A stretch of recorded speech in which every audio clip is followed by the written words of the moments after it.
the UK, so let's get started. So a very warm welcome to everybody from around the world. I see we've got people from, on my list, I've got Finland, Pakistan, Australia, Italy, Iraq, and I know we've got people from the US as well. So to wherever you're from, good morning, good afternoon, or good evening, depending on all that. Let me just start with a little explanation of what this class is about and how it came about. I've been trying to teach about how the dynamics issues work in strategy for many years, and been teaching classes based on frameworks that are consistent with what you'll see in this class. But what we really needed to be able to do is actually help people to really build models for themselves. And I'll say a little bit about that in just a moment. But where we've got to is that we have now completed all of that. We're looking in this block course at just the first part of the whole course, the core structures of the models that help us solve business plan challenges and business issues. The second part has just been completed, and there's a whole set of additional frameworks in that extra set. So that's why we're launching it at this time. We have now, at long last, got a reasonably comprehensive tool set and class set to help people learn to build models for themselves. This block is aimed at students and teachers. And just a word for those teachers who are with us. The point of developing these courses is not just so that people can come and listen to me do all this stuff. These classes are available for you to use to teach in your own situations as well. So we already have teachers using some of our online classes in their courses in business schools and other places. So if you are a teacher and would find this useful in your world, then just get in touch with us and ask us about what you would like to do. I'm sure we can figure out a way that works for you. You don't have to use it all. You can just say, well, I'd like to use this class or this class or this class. And as I say, we can figure out what works. And so let me also mention, before we kick off, that we are recording this webinar, so we will make the recording available shortly after the webinar ends. And I know a lot of you are already making good use of the chat facility here. If you have questions that arise as we go, put them on the chat. I will try to keep an eye on that chat list and make sure I don't miss any important questions that come up. So let me start on the content of what I'd like to just get through today. First of all, I should acknowledge the fact that we've got quite a mix of people on this course. There are some people to whom this whole thing will be completely new. So they won't know what system dynamics is, they won't know what dynamic modeling is, they won't even know perhaps kind of why this is important as yet. Hopefully they will soon realize how important it is. At the other end, I know we've got some people here who are quite experienced. They've been building models for many years. So I need to ask before we start for a little patience from both sides. For those of you who are experienced, please be patient if I explain some basic things to those who are new. And for those of you who are new, please be patient while I pick up some issues that are going to be important and in the minds of those more experienced people in the field. So I'll say a bit more about that in a moment. I also want to talk about some of the philosophy behind the method that actually runs through this course. We call it an agile approach to modeling. And those experienced folk will almost certainly find that this is really quite different than the way in which models usually have been built in this field. I'll explain why that's necessary and what differences in a few moments.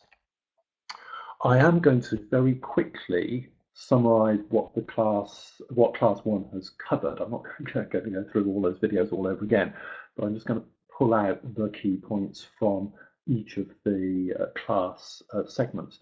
And that's really an opportunity for you to raise questions at each point that occur to you. You've had a look at the videos, and you probably may have been puzzled by one or two things, have got questions. So do just say, if questions come up, put those questions in the chat. I'll try to remember to pause at each step to cover all those things. And the last thing I'm going to try to do this afternoon is just give you a few tips at the end about, there'll be some about the actual modelling itself, but also a few tips about the approach and how to go about getting started on using this method in the real world in your own cases. So let's just have a think first of all about that issue of whether we're talking to people who are new to dynamic modeling or experienced.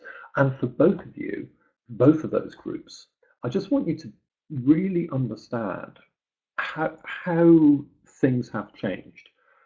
This dynamic modeling method has been around for a very, very long time. It was first developed in the 1960s by J. Forrester at MIT. So you might think, well, if it's been around all that time, what is there new to say? Well, actually, there is a lot that's new, and it's important. I think we've reached a bit of a tipping point here, because the reality has been that building models, such as we're doing on this course, although it has been possible for all of that time, it was difficult. It was genuinely difficult. You know, I've been struggling with this myself for over 20 years. It took me a very long time to learn how to do this.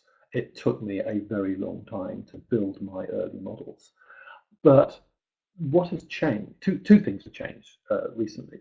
The first thing that's changed is that we've had a really fundamental review of how these models get built. And my proposition here is that much of the difficulty has not been with the science or the tools, but actually with how we try to build models.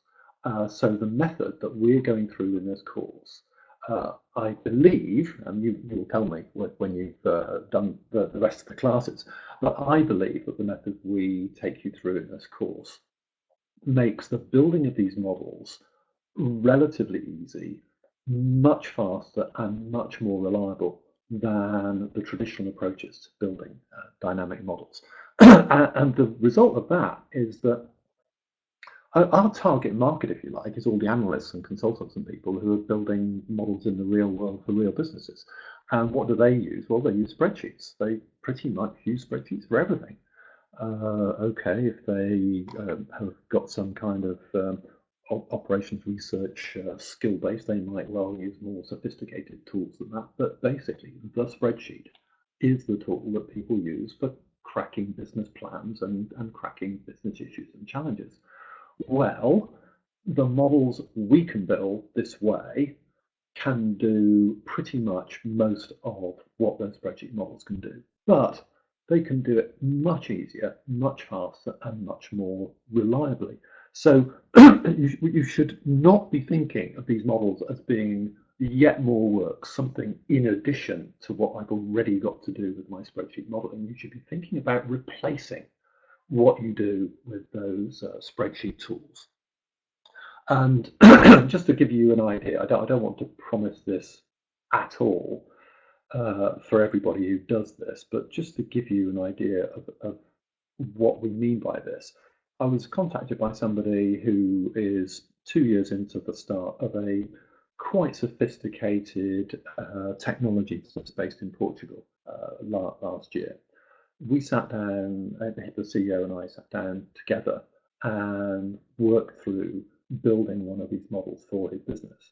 And in 2 days, we produced a complete model with all the data, with all the forecasts, capable of producing the CEO went away and actually built his business plan proposition for his investors on the basis of that model. Now, I don't want to promise that everybody taking this course will instantly be able to build a model of that scale and sophistication in 2 days, like we could do. But that just shows how fast these things can be done if we apply the strong method and the very accessible tools that are now available. Now, we use the Sustaia tool. We developed the Sustaia tool precisely to make it possible to build these models fast and to build them reliably. It does have that feature that it is really easy to use and quick to use, but it lacks some of the power of some of the other modeling tools in the field. But it's a very good place to get started, and you'll find that it gets you going with modeling very, very quickly. So what all that means is that we can now build live working quantified business models really quite fast, whether we're trying to crack an issue or a challenge, or whether we're trying to put together a long-term plan. This is no longer a specialist, difficult, demanding thing to do. It's something that many people should be able to do. And that phrase business models, you'll find that the business consulting field and all over the business school world, the phrase business models is used indiscriminately all over the place. Those other uses almost never mean what we mean by a business model. What we mean is, as we say here, a live working quantified model. That's what we're trying to produce. Most business model frameworks are boxes with words on, maybe they've got some arrows between them, but they don't actually generate quantified results for you. Okay, I'm getting a question here about how to model things that are difficult to quantify. I guess that question is about things that we quite often talk of as intangibles, things like reputation maybe, or quality, those kinds of issues. We will actually come across quite a lot of those in the later classes in the course. So do watch out for them. And in part 2 of the course, which we won't get onto in this block, there are a couple of classes specifically about those intangible factors. There is also a good book on this, which has nothing to do with our dynamic modeling. The book is actually called How to Measure Anything. I think the author's name is Hubbard, but if you look up that book title, How to Measure Anything or How to Measure Everything, I'm sure you'll find it. And what that book basically does is, as it says on the cover, it explains approaches to measuring and quantifying those hard to measure soft factors. So that's where we get to. Now, why do we want to do this? Well, any business that we're trying to run or design, it is a design system. You know, whether we did it deliberately or not, you know, the original founder of the business or the CEO or the founding team, basically they've designed what they hope is a working system, and a system that should be able to work well. That's stage one. And stage two is, having designed the system so it could perform well, how do we actually manage it? How do we make the decisions all over the place? Decisions like, what price should I charge? How many products should I launch? How many salespeople should I employ? What kind of, how much money should I borrow? How much should I invest? Those are continuous questions that need to be answered all the time. We don't just make a set of decisions today and just leave things alone forever. They are continuous decisions that we have to reflect on and be able to change continually. And then if things will go wrong, and if things go wrong, we need to be able to fix the problem. And in other fields, we use models to try things out all the time before we actually get out our wrench and go it on our hammer, go out in the real world and start hitting things. You know, we hit things in software, we test things in software. Well, that's what we should be doing with our businesses. And if I've got time, I might be able to say a little bit more later about some examples of executives who've done all three of these things. There are business cases out there of CEOs who have built models to uh, figure out how their business should work before they started it. They're using the models to actually manage the business week after week after week. Every week they look at what the model says and how the model compares with reality, and they make those decisions about pricing, about staffing, about marketing, about capacity expansion. They're using them all the time. This is not a question of building a model to crack a problem and then you throw it away. This is a continual use of these models, and that's where we should be at. So that's the key message that I want everyone to take away. Now, if you are new to dynamic modeling, I really need to give you this really strong reassurance here. This is not a complex or technical thing to do. If you can build basic spreadsheet models, you should be able to do this. You don't need special mathematical skills. You don't need special software skills. You should be able to do this okay. But you do have to be rigorous about it. And what I mean by rigorous is follow the steps that we show in these classes and follow them to the letter. I've taught this stuff for many years, and quite a lot of students who follow this say, okay, so I get the basic idea, and they go rushing off and doing what they think is the right approach. But quite often they are not really following the approach. For example, they will forget the bit about putting real world data in their models. They'll simply build a model and make it simulate and calculate what they think is going to happen, and hoping that's okay. Well, a very important principle here is that we're trying to build models to explain the real world. Therefore, we should put real world information in the models to make sure that all the calculations we're doing are actually reflecting what's really going on. And the next thing to say to anyone who's new to dynamic modeling is, because of what I said on the previous page about how rigorous and reliable these models are, every business leader should understand these models now. You know, if you're an engineer, you've understood how to use simulations of the things that you build for decades.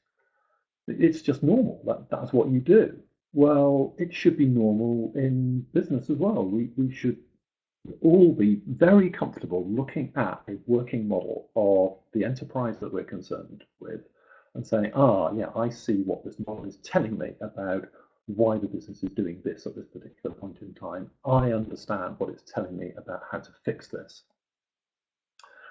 And that's fine for the leaders, but they're only going to be able to do that if there are people who can build the models. And, you know, chief executives do not spend their time building spreadsheet models of their businesses. They rely on people in their finance department to do that, or their marketing department to do that. That's what the analysts in our business departments do. So every analyst should know how to build these models. If you're a marketing analyst, you should know how to build marketing and sales models. If you're in the HR function and you're a support person there, you should know how to build models of how staffing structures work. And as I say, you know, every leader should understand these models. Every analyst should know how to build them. For those of you who are already experienced in dynamic modeling, I'd just like to give you a kind of quite a stark message here. This course offers a different approach than has been used for building system dynamics models for the last many, many decades. You might think initially that it all looks kind of pretty much the same, and it's only a modest revision of what you've done in the past. Well, it's not. And if you really want to understand why it's different and why that difference is important, go and download the article that's at this link here, sdl.re/agilesd. This is a different approach to building dynamic business models. and it's important. I built systematic models of businesses for many, many years using an approach that's always been recommended, and I struggled. And I struggled to teach it to people, and the people I taught struggled to build the models. And that's because the process had some fundamental problems and challenges in it. And I believe we've cracked that with the approach that we're following in this course.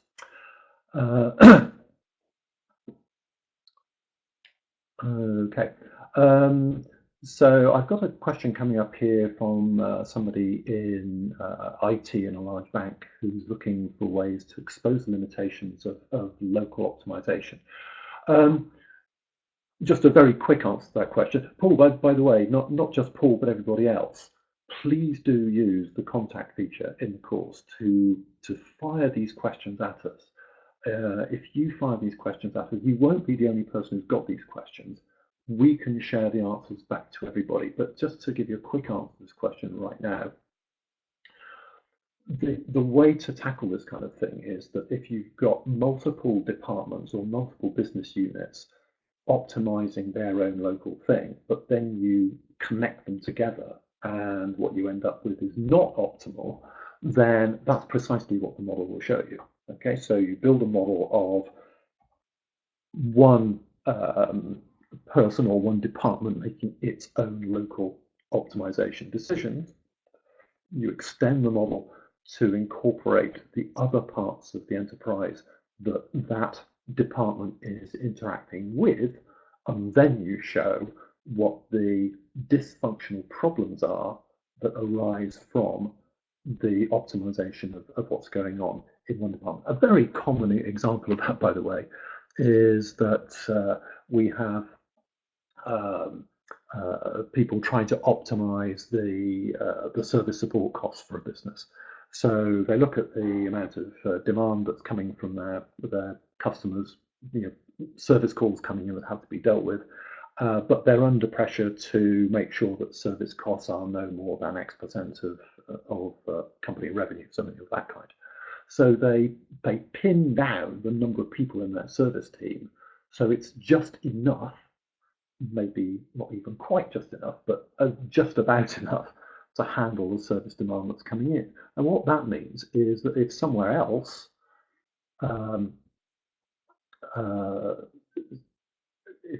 what that means is if something else happens, which means that the number of customers rises and the demand coming in rises, then you've got no possibility of responding. You've optimized the service cost support for the department under current conditions, but actually something changes and you no longer can cope. So service quality gets shot to pieces, and that business growth really fails to materialize. So I'm getting a question here about explaining the difference between system dynamics and OR optimization. I think in very simple terms, one of the things about these dynamic models is that there is no analytical solution to finding an optimal outcome out of this. The only way you can get a best case outcome from these models is by running them very large numbers of times and getting the software to look for a best set of solutions over long periods of time. Many OR optimization routines work okay because they are, if you like, cross-sectional. They are looking at static relationships between things. If you have feedback and accumulation and interdependencies going on, which you do in our real world models, then that's a very different kind of optimization. That's probably quite an advanced question and maybe a little bit much for many of the people on the call today. So come back to us later with that one.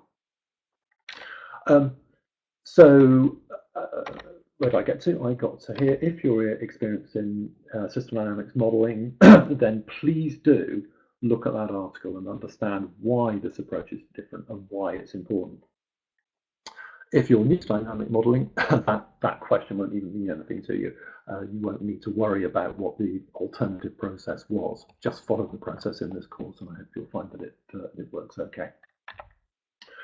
So what do I mean by this agile process? And this is really to help people new to the course. We are at class 1. Let me just explain to you where the journey of these other classes will take us to, the journey of this agile process. And the first thing to note here is this, we didn't just make this up. This is building on the rock solid theory of how the real world works. And I'll just give you some examples of that as we go. We have just looked in class 1 at the kinds of performance over time challenges that we're wanting to fix. We want to explain performance over time, and we want to improve that performance over time. Now, whatever that performance is, in whatever field, it will depend on some things we call stocks. And class 2 will explain what stocks actually are. But it just give you a couple of very simple examples. What causes the crime rate that we have today? The number of criminals causes the crime rate that we have today. The number of criminals is something called a stock. It is a quantity of something that exists at any point in time. If we look at the problem of overfishing, what determines the rate at which fish are caught in a given sea? Well, it's how many fish there are there and how many ships there are out there trying to catch them. The number of fish is a stock, the number of ships is a stock. So this is not a principle limited to business. It applies whether we're looking at environment questions, at economic questions, at public policy questions. It's the stocks that drive performance. In our world, the business world, those stocks are customers, staff, product range, capacity, and cash. Those are the fundamental ones. And those stocks basically account for everything. So when we get to class 4, you'll see that every example we've looked at, we have customers or staff or products or capacity in the models. And in class 3, we'll see that these stocks have got a very particular characteristic. They are not like the other variables in the world around us. They accumulate over time. And a very simple example of something that accumulates is the money in your bank account or the debt on your credit card. That's something that accumulates. But money things are not the only things that accumulate. The customers accumulate, staff accumulate. The number of staff you employ today is the sum of all the staff you ever hired minus all the staff who ever left you. There's no other explanation for that number. That's what a stock is, and that's what we'll look at in class 3. And it's when you look at the drivers of those accumulation rates and depletion rates that you end up producing the core system model. Now, this may be a little bit unfamiliar to newcomers at this point in time, but this is essentially the story we'll go through over the 4 classes of this course. And this is a message for the experienced people out there. What I've just said is a way of thinking about the process by which we get to model. This has nothing to do with what software you use for doing it. In theory, you could build this model in Excel or spreadsheet software. You couldn't do it in practice because you simply couldn't handle the interdependencies that arise between step 3 and step 4 there. But any system dynamics model, any dynamic model, is perfectly capable of being translated into a spreadsheet model. As I say, you couldn't do it the other way around. So we're not doing anything mysterious or mystical here. We're not doing anything technically complex. We're not inventing something new about the way the world works. These are the fundamental steps. This is the story. This is how it works and why it works and why it is utterly, utterly reliable. If you stick to the rules, you should end up with a reliable model. So I see there have been 1 or 2 other questions coming along. Let's see, okay. There's an issue here about confidentiality of data. Well, you have to, if you're going to build a model for a real world situation, you have to have access to the information in that case. Now, sometimes you have to try to do it from outside the organization, in which case you have to make well-judged estimates of the cases that you're looking at. But really, to Nikhil's question, you've got to be within the organization to build a working model for them. Now, how do you get into that organization in the first place? Well, you may find that you can build demonstration models that show what a model could do, that would persuade them actually to give you access and to retain you to do this. Of course, this touches on another important point, which is that never, never, never should you build a model like this on your own. You should be building it with the person who owns the problem. In case of students, you will need to get access through your university to the real world cases to have a go at this. There are some case examples, some well publicized case examples, where pretty much all the data you need is published and is available. You may have noticed in other of our courses that we quite often refer to some of the airline case studies that are out there. Well, the reason for that is quite simple, that every airline who reports their performance to the stock exchange, whether it's the New York Stock Exchange or London or the Far East, all of those reports basically have to include all of the information that you would need in order to build these models. So that's why that's why we use those cases. But you won't find that that's true for many public cases. Okay, right. So let me move on then and just quickly review what's in the classes. In class 1, in class 1.1 we told you how to specify the performance over time that we're trying to model, and of course people think about how performance changes over time. They always have and they always will, but we're urging a little adjustment, an important adjustment to the way in which you actually visualize that performance over time. I'll give you an example of that in just a moment. We explained in segment 1.2 that you can use these models to build plans that will live with organizations over long periods of time, or live with a functional department over long periods of time. Or you can build these models to solve particular challenges. So just be clear which kind of thing you're trying to do. And we explain exactly what we mean by those alternatives in segment 1.2. In segment 1.3, we talked about appropriate timescales and time units. And the bottom line here is that when you're building these models, you should be looking at much shorter time units than management typically thinks about things. And you should be looking at history. I'll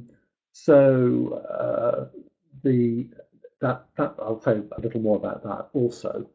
I'm just trying to keep an eye on the chat while I'm going through these points and making sure I'm not. I think everything that's coming up on the chat so far I will cover at some point in the next half hour. In 1.4, we showed that we're adding very simple calculations for performance outcomes, and those calculations are exactly like we put in spreadsheet relationships. And we should not be inventing things that are not out there in the real world, then, that are not observable in the real world, where you can't go and find some numbers for them.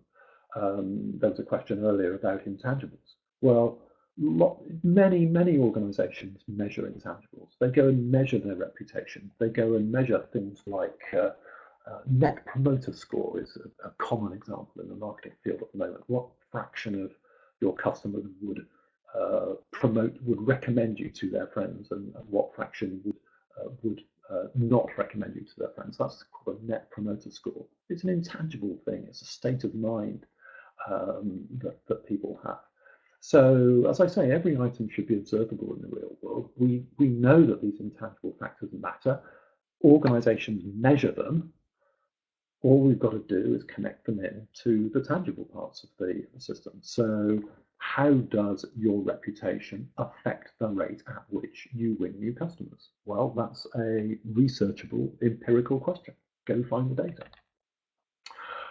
1.5 just put some things on the end, really, about just using some tables and charts to visualize the information and do some comparisons between different scenarios with your model. It's not actually adding anything to the modeling principles itself. It's more about presenting the results in a way that people can see. So let me just quickly go through these points. This small change in how we view plans and challenges. I had one of these come up just a few days ago, actually, looking at a business plan for a new venture that somebody was showing me. They showed me what they'd submitted to their investors. And it basically looked a bit like this. It showed the first 2 years of their performance. It showed them making losses in the first year, making profits in the second year, and it showed a forecast for the profits they expect to make in year 3 and year 4.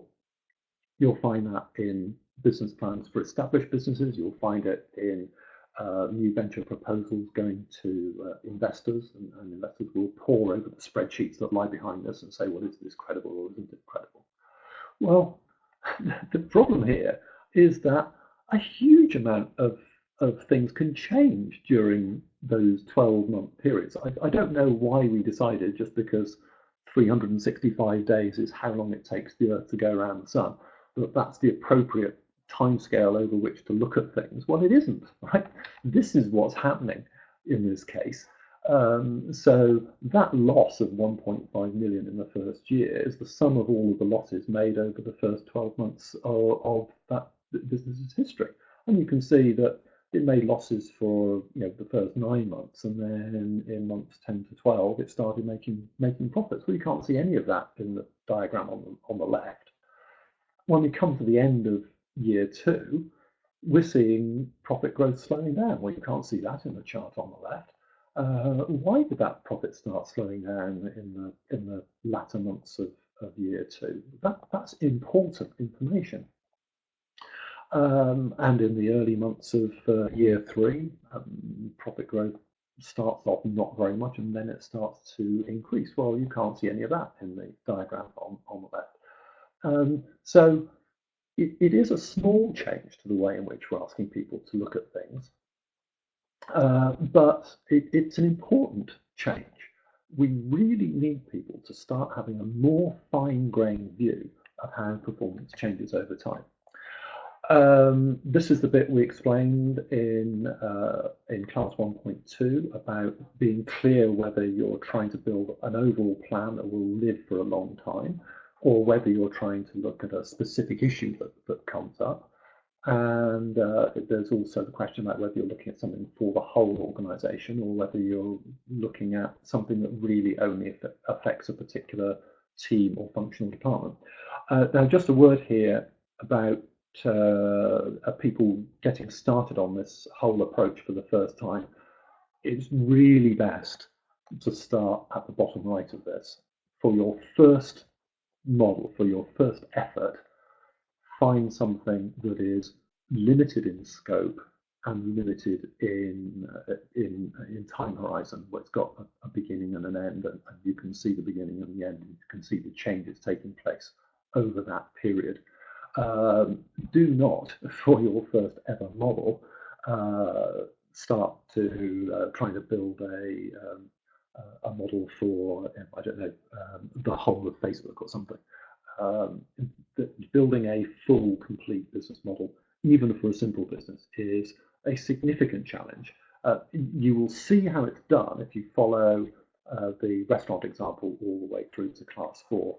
But for your first outing in the real world, particularly when you're talking to other people about what you can do, just make sure you start with something simple and limited in scope, first of all. I had an email exchange with someone on this class who was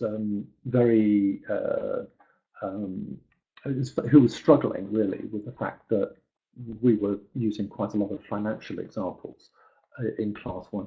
We will certainly deal with plenty of non-financial examples in classes 2 to 4.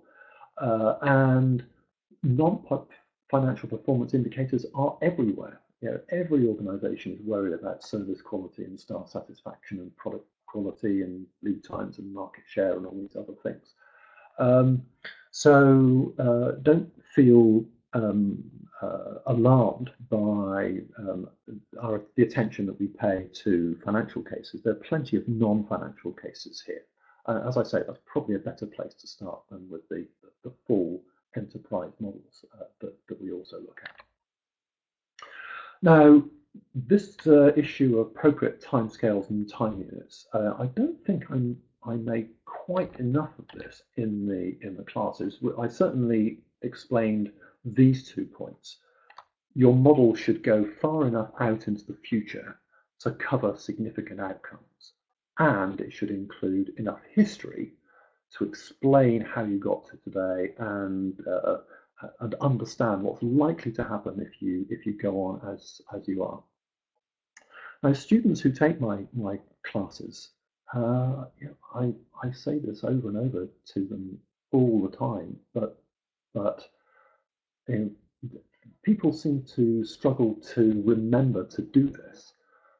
The whole point of building models is to look out into the future and to figure out what might happen and how you might improve that future.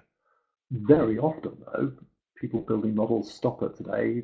They effectively say, "Look, I've explained where we've got to. Job done. I'm off." Well, that's kind of not enough.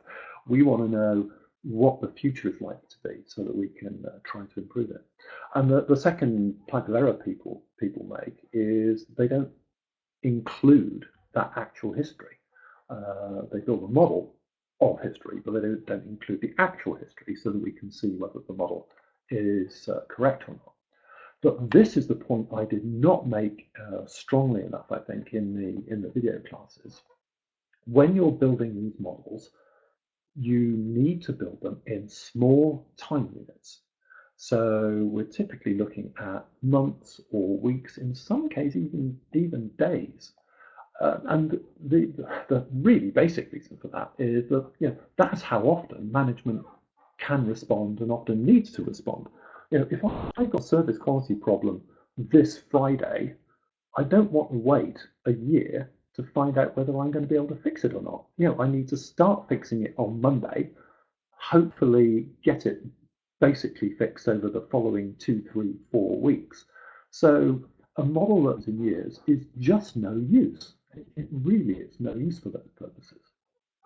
And what do we mean by a small time unit? Well, if you pick a time unit that is small enough, then the changes that happen from period to period are a small percentage of what you've got.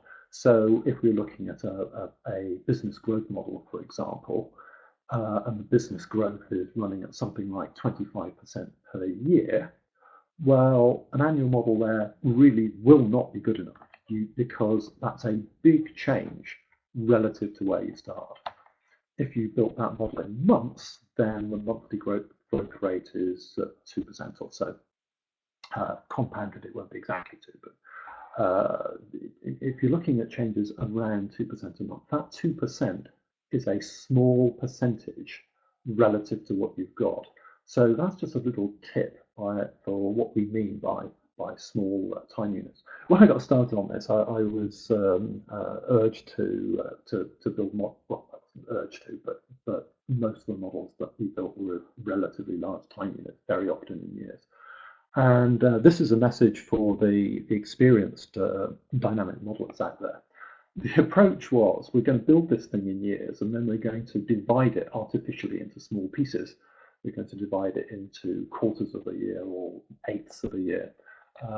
And this is a thing known in the dynamic modeling field as DT or time step. Well, just a message here to my system dynamics friends. No one in the real world understands what the heck you're talking about when you start talking about DT or time step. You can explain it till you're blue in the face. They will not understand. it means nothing to anybody in the real world. They think in terms of years, quarters, months, days, hours, weeks. Right? So build your models in time units that are small enough that you don't have to worry about this thing. That's all. Just put it away. So that's a little challenge to my system analyst friends there. We do get on in segment 1.4 of this class to some simple calculations for performance outcomes. The examples I put in that segment happen to be about revenue, costs, and profits, but many other performance measures also reflect simple causal relationships. So service quality will depend in some fundamental way on how much service work our people can do compared with the amount of service work that has to be done. There will be a relationship between those two things. You have to go and find out what that relationship is. How much work, service work, can those people do? Well, it's the number of people that you have multiplied by the amount of service work each person can do. That's a simple causal relationship. It's a simple arithmetical relationship. It's not financial, but it's a performance outcome that we're concerned with, and it's a simple arithmetical relationship that you can set up in your models. So we set up these relationships. This is one from segment 1.4. This happens to be a set of financial relationships. And the first time you show this to an analyst or a manager who's never seen anything like this before, they'll go, "Ooh, what's all this about?" Well, just explain to them that there's nothing mystical or mysterious going on here. Just think of every item on that diagram as being a column in a spreadsheet. So this column here, this thing here, operating profit, well, we would be perfectly familiar with the idea that we have a spreadsheet with column Z is operating profit in dollars per week, and column X is the gross profit, and column Y is the total operating costs, and column Z is column X is column X with column Y subtracted from it. There's nothing odd or mysterious about that. So think of each item on these diagrams as being just a spreadsheet in the column. And think of the links between these as being just like a cell reference. So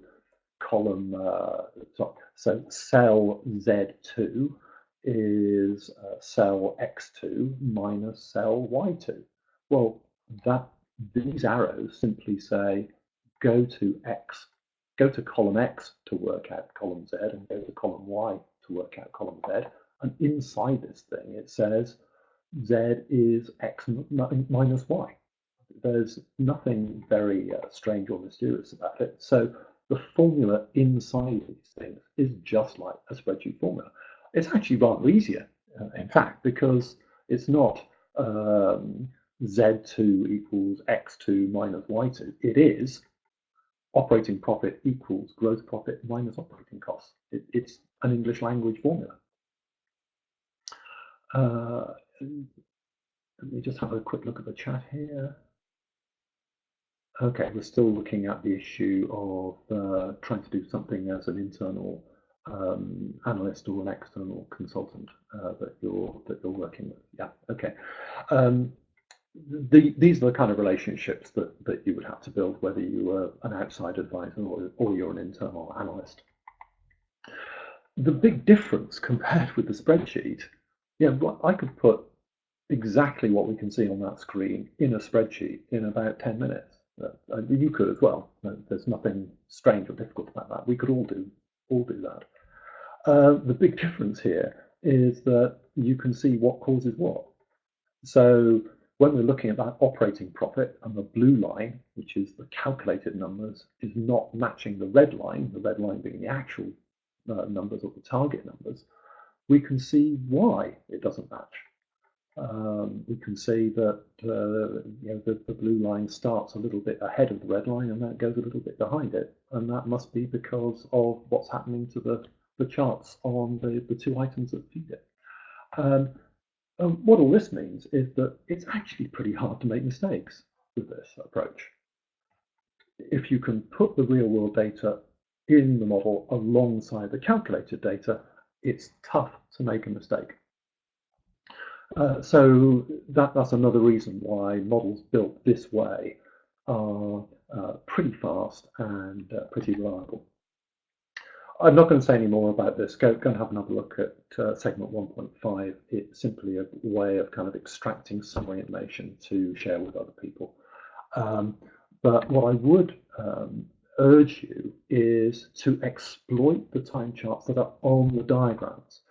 I've been looking at system dynamics models for well over 20 years, and just about none of them show the performance data on the diagram.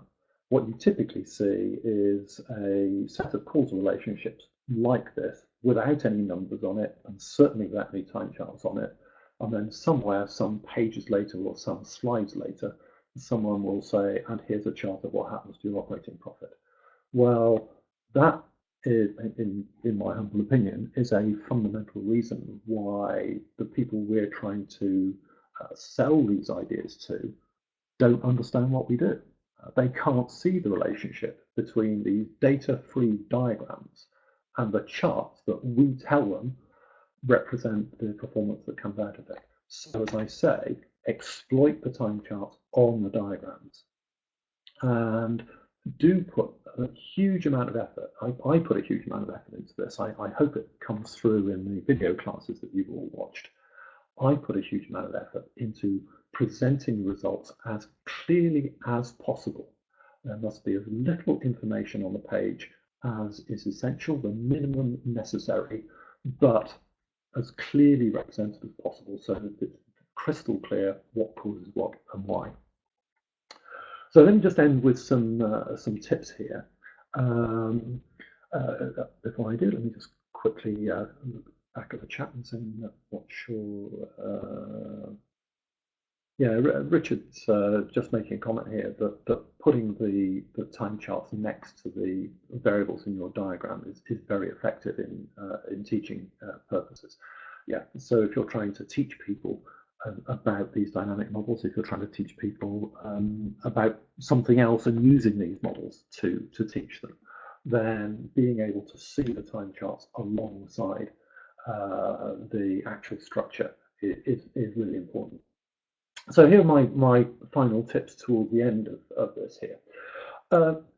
As I mentioned earlier, please don't start by trying to build a model of the whole business. You might want to try and do that for your own purposes, but certainly don't go public with it and start talking to your friends with it, because you will struggle to understand what you've done early on, and you'll almost certainly lose your audience that way. So start with small but useful challenges and work with trusted friends on this. You have to practice this, and you have to practice it in a safe environment, and a safe environment is working with people you know and trust. And the example, there are two examples I use in this class. One is the IT support case, and one is the pharmaceutical competition case. And both of those are quite limited models. We're not trying to model the whole of the business, certainly in the early stages. And working with trusted friends, they will tell you what works, they'll tell you what doesn't work. And they will improve your ability not only to build the models in the first place, but also to explain those models to friends. This is one who, and particularly for my friends in the experienced category, people who've always who've built these models for a long time, always quantify the model. There was a little exchange earlier on in the chat about building qualitative causal loop diagrams. I know I may lose friends for saying this, but I think those qualitative causal loop diagrams have done us a lot of harm. We are the only people who understand what they mean, and if you haven't got any data on the diagram, if you haven't got a working model, you have no idea whether that diagram represents what's really happening or not. the only way to know is to have a working model. So always quantify the model, always put real world data in it. Team building interactions, just looking at the chat again here. AFXB, BFXC, yes. Yeah, okay, it looks as though the chat is kind of going along with the themes I'm trying to cover here. Okay, there's a question here. I'm really keen to learn how to build delays into a model. Do go and have a look at the software user guide videos. We cover an awful lot of these detailed modeling questions actually in those user guide videos. I'll give you the link to that in just a moment. So back to these tips. Always include in your models any history that's been going on in the situation you're trying to model, and put in the actual data for that history. A very wise older gentleman in the modeling field, when I first got started on this, by a guy by the name of Jet Coyle, who sadly passed away now, one of the first things he said to me was, a good model, a good dynamic model, will do what the real world does, and for the same reason. So it's not good enough that your model replicates the performance results. Everything else in the model should replicate the real world as well. So put that data in, go and find what's actually happened to the actual number of customers, the actual number of staff, the actual staff turnover rates, the actual purchase rates per customer. Go find that data, put it in the models, and make sure that your model matches the real world on all of those things. It sounds demanding, but actually, if you drill back through the causal structure in the way we explain in the classes, you shouldn't find it too challenging. And if the people you're working with don't know that data, then ask them to estimate it. Ask them to put in their best estimate of what they think that data's done. So this is your goal here. You're trying to make sure that the calculated values, the simulated values, match those actuals. Now, in building the software for these courses, we made sure right from the start that you could put those two time series in the model. You can put anything you like in the sketch time series. I recommend you use it for putting actual history and targets for the future in that time series. And the second time series alongside that is the simulated time series. Your model should, for your model to be a good model, the blue line should match the red line. If it doesn't, there's something wrong with your model, or there's something wrong with your understanding of how the world works. And just go back and drill back through the causal structure to find out what's gone wrong. And even at this early stage, where you're just trying to get the first few causal relationships figured out, you may well find that the model isn't working. So if a model isn't working, it probably isn't working right from the start. So just go and have a look at this video user guide clip 18, at the link I'm showing here, sdl.re/syg4. That is the user guide video playlist. And clip 18 will show you how to pull the model right back to the beginning and just go through and check all the calculations. And I'll be very surprised if you don't discover pretty easily why the model is going wrong using that. So we're kind of coming up to the end of the hour. I hope that's been helpful. The reason, by the way, that you've had to spend so much time listening to me rather than having other discussions is that people have not been making use of the opportunity they have to send us questions and comments in advance. For this period of the block course we're running over these 2 weeks, I'm keeping an eye on all of those messages. If you've got anything at all that you're puzzled about or questions you want to ask, send us a message on that link. It's contact@strategydynamics.com. We include it in the emails. So basically, please exploit me. That's what I'm here for over the next 2 weeks. Let's have a quick look at the chat, see if there's anything I've missed here. For example, compare. Right. Rich Karash is actually saying we could try an example to compare a spreadsheet against a working model. We can do better than that. If you go to this link I'm putting into the chat right now.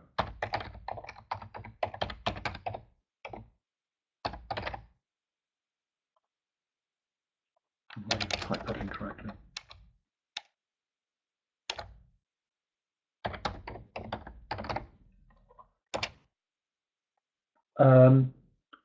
If I hope I spelled that correctly. I'm looking at a very small screen here for this link. That link, sdl.re/mainstream modeling, that is a video presentation where I actually show precisely the same model as a system dynamics model alongside a spreadsheet model that is precisely the same. It concerns a technology product launch. It's a small model. It's not a trivial model, but it is quite small, and it shows exactly what the relationship is between one of these dynamic business models and a matching spreadsheet. So go and have a look at that. If you can't find it, if I've typed this wrong, I apologise, and we'll fix that.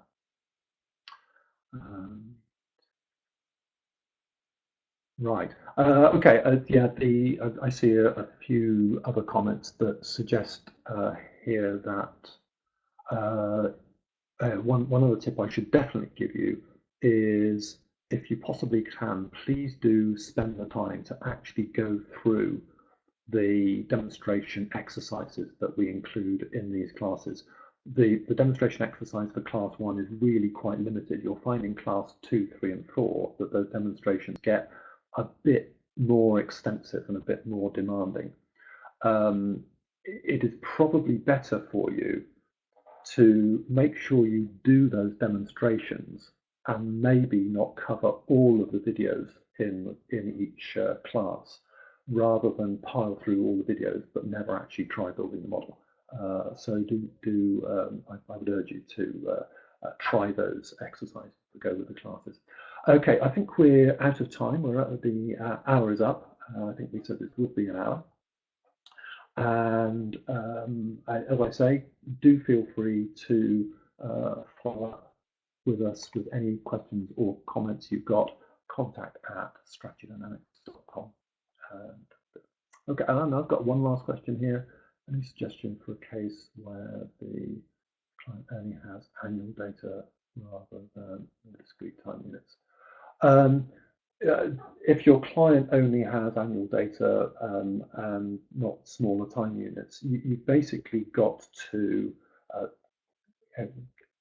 dig into that. Go and it will be very unusual actually for them not to have better data than annual. You nearly always find that there is more detailed information available if you go digging for it and looking for it.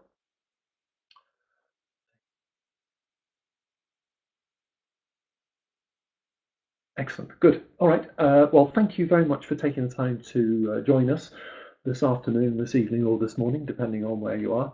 And if I haven't answered your question in the webinar, first of all, I apologise. But secondly, please do make use of our contact facility to ask that question, and I will follow up with answering those questions after this class. Bye for now.